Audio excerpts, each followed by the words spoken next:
Art of living ವಿರುದ್ಧ ಗಂಭೀರ ಆರೋಪಗಳು ಕೇಳಿ ಬರ್ತಾ ಇದೆ.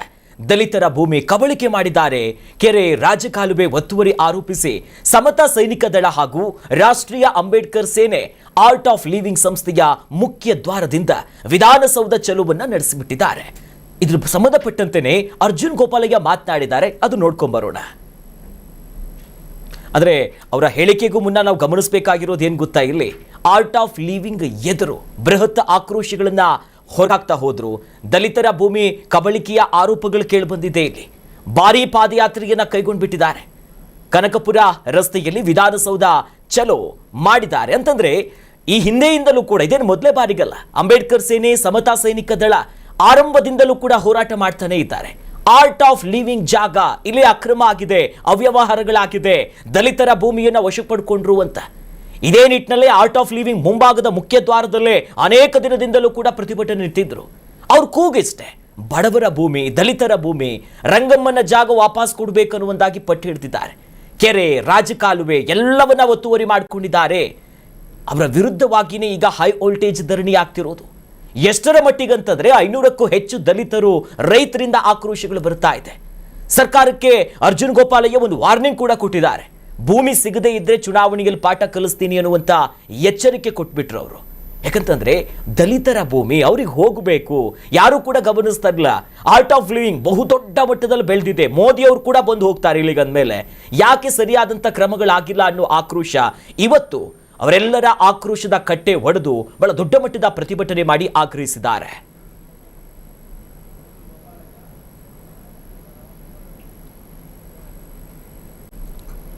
ಇದಕ್ಕೆ ಸಂಬಂಧಪಟ್ಟಂತೆ ಮಾತನಾಡೋದಕ್ಕೆ ಸಮತಾ ಸೈನಿಕ ದಳದ ಮುಖ್ಯಸ್ಥರು ಅರ್ಜುನ್ ಗೋಪಾಲಯ್ಯ ನಮ್ಮ ಜೊತೆ ದೂರವಾಣಿ ಸಂಪರ್ಕದಲ್ಲಿದ್ದಾರೆ. ಸರ್ ನಮಸ್ಕಾರ. ನಮಸ್ಕಾರ ಸರ್. ಈ ಆರ್ಟ್ ಆಫ್ ಲಿವಿಂಗ್ ಅನ್ನೋಕ್ಕೂ ಬಹಳ ದೊಡ್ಡದು ಪ್ರತಿಷ್ಠೆ, ಮೋದಿ ಅವರೆಲ್ಲ ಬಂದು ಹೋದ್ರು ಅನ್ನೋ ಸಂದರ್ಭದಲ್ಲಿ ನ್ಯಾಯಕ್ಕೋಸ್ಕರ ದಲಿತ ಪರವಾಗಿ ಇವತ್ತು ನೀವು ಹೋರಾಟ ಮಾಡ್ತಿದ್ದೀರಾ. ಮೊದಲಿಗೆ ಏನು ಮೋಸ ಆಗಿದೆ, ಈಗ ದಲಿತರ ಭೂಮಿಯನ್ನ ಹೆಂಗೆ ವಶಪಡಿಸಿಕೊಂಡಿದ್ದಾರೆ, ಇವತ್ತು ನಿಮ್ಮ ಪ್ರತಿಭಟನೆ ಹೆಂಗ್ ರೆಸ್ಪಾನ್ಸ್ ಸಿಕ್ತು ಸರ್? ನಾನು ಮೊದಲನೇದಾಗಿ ಕರ್ನಾಟಕ ನ್ಯೂಸ್ ಬೀಟ್ಗೆ ಧನ್ಯವಾದಗಳನ್ನ ಹೇಳಕ್ ಇಷ್ಟಪಡ್ತೀನಿ. ಯಾಕೆಂದ್ರೆ ನಾವು ಡೇ 1 ಇಂದ ಕಳೆದ ತಿಂಗಳು 17ನೇ ತಾರೀಕಿಂದ ನಮ್ಮ ಜೊತೆಗಿದ್ದೀರಾ, ನೀವು ಸುದ್ದಿ ಪ್ರಸಾರ ಮಾಡ್ದಾನೆ ಬಂದಿದ್ದೀರಾ. ನಾವು ಕಳೆದ ತಿಂಗಳು 17ನೇ ತಾರೀಕಿಂದ ಹೋರಾಟ ಸ್ಟಾರ್ಟ್ ಮಾಡಿದೀವಿ. ಇದಕ್ಕೆ ಆರ್ಟ್ ಆಫ್ ಲಿವಿಂಗ್ ಗೆ ಮೋದಿ ಅವ್ರು ಬರ್ತಾರೆ, ರಾಷ್ಟ್ರಪತಿ ಅವ್ರು ಬರ್ತಾರೆ, ದೇಶ ವಿದೇಶಗಳಿಂದ ಭಕ್ತರು ಬರ್ತಾರೆ. ಆದ್ರೆ ದೀಪದ ಕೆಳಗೆ ಕತ್ಲೆ ಅಂದಂಗೆ ಅಕ್ಕಪಕ್ಕ ಇರ್ತಕ್ಕಂತ ಹಳ್ಳಿಗಳಿದಾರಲ್ಲ, ಸುತ್ತಮುತ್ತ ಇರೋರು ಯಾರು ಕೂಡ ಅವ್ರ ಪರ ಇಲ್ಲ.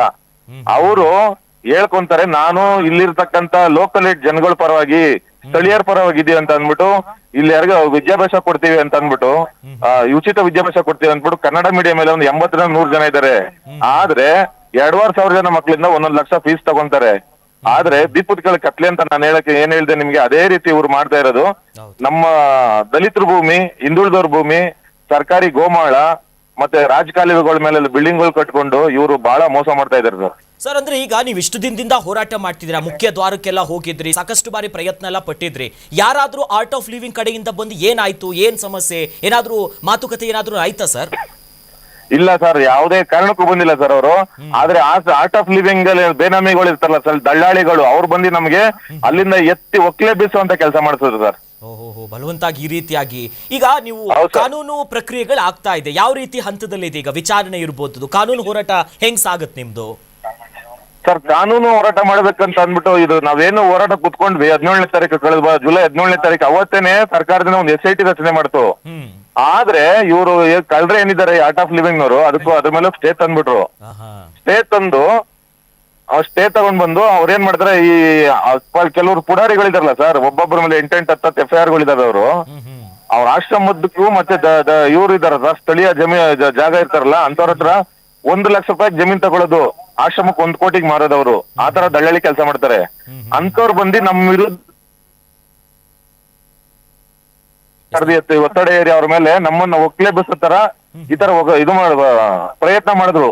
ಆದ್ರೆ ನಾವು ನಿಷ್ಠಾವಂತರಾಗಿರೋದ್ರಿಂದ, ಪ್ರಾಮಾಣಿಕವಾಗಿ ಸಾಮಾಜಿಕ ನ್ಯಾಯದ ಇದು ದೃಷ್ಟಿಯಿಂದ ವರ್ಕ್ ಮಾಡ್ತಾ ಇರೋದ್ರಿಂದ ನಾವು ಕಾನೂನ್ ಮೇಲೆ ನಂಬಿಕೆ ಇಟ್ಟಿರೋದ್ರಿಂದ ನಾವು ಇವತ್ತು 31ನೇ ದಿನಕ್ಕೆ ಕುತ್ಕೊಂಡು ಹೋರಾಟ ಮಾಡ್ತಾ ಇದೀವಿ ಸರ್. ಸರ್, ಇಷ್ಟು ನಿರಂತರವಾಗಿ ಹೋರಾಟ ಮಾಡ್ತಿದ್ದೀರಾ, ದಲಿತರ ಭೂಮಿ ಅವರಿಗೆ ಹೋಗ್ಬೇಕಂತ. ಈಗ ರಾಜಕಾರಣಿಗಳು ನಾವೆಲ್ಲ ಇಲಾಖೆಯ ಸಚಿವರು ಇರ್ಬೋದು, ಸಂಬಂಧಪಟ್ಟಂತ ಇಲಾಖೆಯವರು ನೋಡಿದಾಗ ದಲಿತರಿಗೋಸ್ಕರ ಸರ್ಕಾರ, ಇದು ಅಹಿಂದಕ್ಕೋಸ್ಕರ ಸರ್ಕಾರ ಅಂತಾರೆ. ಯಾವ ಸಚಿವರು ಅಥವಾ ಸಂಬಂಧಪಟ್ಟಂತ ಇಲಾಖೆ ಅಧಿಕಾರಿಗಳು ನಿಮ್ ಜೊತೆ ಸರಿಯಾಗಿ ರೆಸ್ಪಾಂಡ್ ಮಾಡ್ತಿದ್ದಾರಾ? ನಿಮ್ಗೆ ಏನ್ ಅನ್ಸುತ್ತೆ ಈ ಬೆಳವಣಿಗೆ ನೋಡಿದ್ರೆ? ಸರ್, ನಮ್ದು ಇವತ್ತು ಪಾದಯಾತ್ರೆ ಮುಗಿಸ್ಕೊಂಡು ಬರ್ಬೇಕಾದ್ರೆ ನಮ್ಮನ್ನ ತಗ್ಲಿಪುರ ಸ್ಟೇಷನ್ ನ ಅಧಿಕಾರಿಗಳು ನಮ್ಮನ್ನ DCM ಭೇಟಿ ಮಾಡಿಸಿದ್ರು ಸರ್. ಇವಾಗ ವಿಧಾನಸೌಧ ಕರ್ಕೊಂಡು ಹೋಗಿ ಅವ್ರನ್ನ ಭೇಟಿ ಮಾಡಿಸಿದ್ರು. ಅವರು DCM ಅವ್ರು ನಮ್ಗೊಂದು ಭರವಸೆನೂ ಕೊಟ್ರು. ಈ ವಿಚಾರದಲ್ಲಿ ನಾವು ಈಗ ಏನು ಈ ತರ ಸ್ಟೇಗಳು ಹೋಗ್ತದೆ, ಯಾವುದೇ ಸಂಸ್ಥೆ ಆಗ್ಬೋದು, ಈ ತರ ಸರ್ಕಾರದ ವಿರುದ್ಧ ಸ್ಟೇ ಹೋಗ್ತಾರಲ್ವಾ, ಅಂತ ಸ್ಟೇ ಹೋಗೋರಿಗೆ ನಾವು ಒಂದು ಅಮೆಂಡ್ಮೆಂಟ್ ಮಾಡಿ ಅದು ಸ್ಟೇ ಯಾರಿಗೂ ಕೊಡಬಾರ್ದು ಅನ್ನೋ ರೀತಿಯಲ್ಲಿ ಒಂದು ಅಮೆಂಡ್ಮೆಂಟ್ ಮಾಡಿ ಒಂದು ಕಾನೂನು ಹೊಸದಾಗಿ ಜಾರಿಗೆ ತರ್ತೀವಿ ಅಂತ ಅಂದ್ಬಿಟ್ಟು ಒಂದು ಭರವಸೆ ಕೊಟ್ಟರು ಸರ್. ಇವಾಗ ನಮ್ಗೆ ಅದನ್ನ ವೆಕೇಟ್ ಮಾಡಿಸ್ತೀನಿ ಅಂತ ಕೂಡ ಹೇಳಿದ್ರು sir. Thank you Arjun Gopalaiah. Karnataka news beat ಜೊತೆ ಮಾತನಾಡಿದ್ದಕ್ಕೆ. ನಿಮ್ಮ ಹೋರಾಟ ಹೀಗೆ ಮುಂದುವರಲಿ, ಬೇಗ ಜಯ ಸಿಗ್ಲಿ.